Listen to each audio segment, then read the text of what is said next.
Budget కేటాయింపులు వచ్చినప్పుడల్లా ప్రతి సంవత్సరం కేంద్రం అవ్వచ్చు, రాష్ట్రాలు అవ్వచ్చు, వైద్యం, విద్య ఈ రెండిటికి ఎప్పుడు ఒక నెగ్లెక్ట్ భావన కనిపిస్తుంది. అంటే ఈ రెండిటికి బడ్జెట్ కేటాయింపులకు వచ్చేసరికి ఏదో కత్తిరించటం, కట్ చేయటం, తగ్గించటం, అరకొరగా ఇచ్చేయటం, ఇది ఒక పరిపాటి అయిపోయింది. కొన్ని దశాబ్దాలుగా మనం చూస్తున్నాం.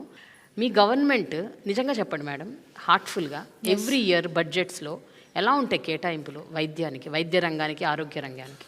టీడీపీ హయాంలో వాళ్లకు కేటాయించినటువంటి స్టేట్ బడ్జెట్ ఏదైతే ఉందో దాంట్లో 3.9% వరకు టీడీపీ హయాంలో వాళ్ళకు ఉన్నటువంటి స్టేట్ బడ్జెట్లో హెల్త్ గురించి కేటాయించడం జరిగింది. మన ప్రభుత్వంలో, జగనన్న ప్రభుత్వంలో మనం అధికారంలోకి వచ్చాక ఉన్నటువంటి అలొకేటెడ్ స్టేట్ బడ్జెట్లో హెల్త్కి అలొకేట్ చేసినటువంటి budget 7.3% plus, double, almost double. నీతి ఆయోగ్ ఏం రికమెండ్ చేస్తుంది అంటే 7 to 8% అనేది ఏ స్టేట్ కన్నా ఆ బడ్జెట్ కనుక ఉంటే that is the best budget. And ఆ స్టేట్ వాళ్ళ హెల్త్ నీడ్స్ని ఇంకా నెక్స్ట్ లెవెల్లో వాళ్ళు టేక్ కేర్ చేయొచ్చు అనేటువంటి రికమెండేషన్ని నీతి ఆయోగ్ ఇస్తుంది. ఆల్మోస్ట్ మనం నీతి ఆయోగ్ ఏదైతే చెప్తుందో దాంట్లో మనం బెస్ట్గా ఉన్నాం. ఆరోగ్య శాఖ మంత్రిగా మీకు the most gratifying, the most satisfying moments 1, 2, 3 చెప్పాల్సి వస్తే ఏం చెప్తారు మ్యామ్? 1, 2 అంటే చాలా కష్టం Prema garu, but still I have to confine కాబట్టి I will try to tell you. Family doctor program అండి. ఓకే, దట్ వాజ్ ఫస్ట్ క్వశ్చన్కి అదే ఆన్సర్.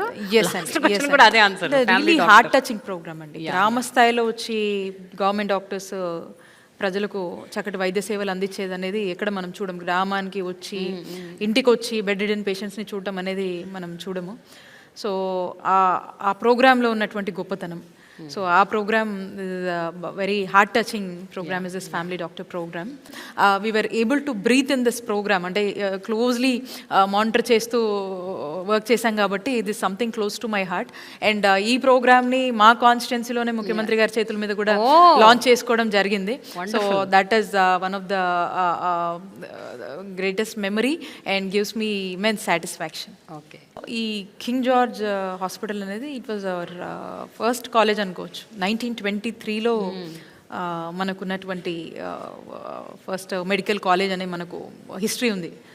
సో దీనికి చుట్టుపక్కల ఉన్నటువంటి జిల్లాలందరూ, అటు ట్రైబల్ ఏరియాస్ నుంచి కావచ్చు, ఆ చుట్టుపక్కల ఉన్నటువంటి మేజర్ డిపెండెన్సీ అనేది ఈ హాస్పిటల్ మీద ఉంటుంది.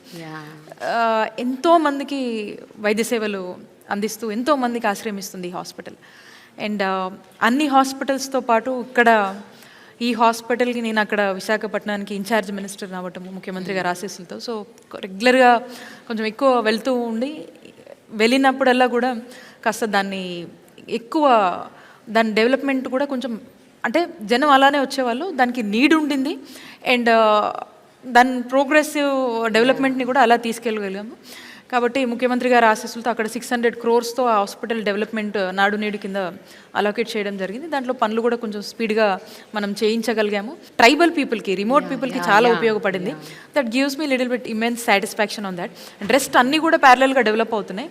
This is something which was more connective towards me. And at the same time అక్కడ మిగతా కొంచెం ఫండ్స్తో కూడా చాలామంది కూడా ముందుకు వచ్చి కొన్ని ఫండ్స్ ఇవ్వడం జరిగింది. అండ్ దాంతోపాటు కూడా సైమల్టేనియస్గా ప్రభుత్వం వైపు నుంచి కొంత ఈ ఫండ్స్తో కూడా చక్కటి డెవలప్మెంట్స్ అనేది చేసుకోవడం జరిగింది. ఓకే.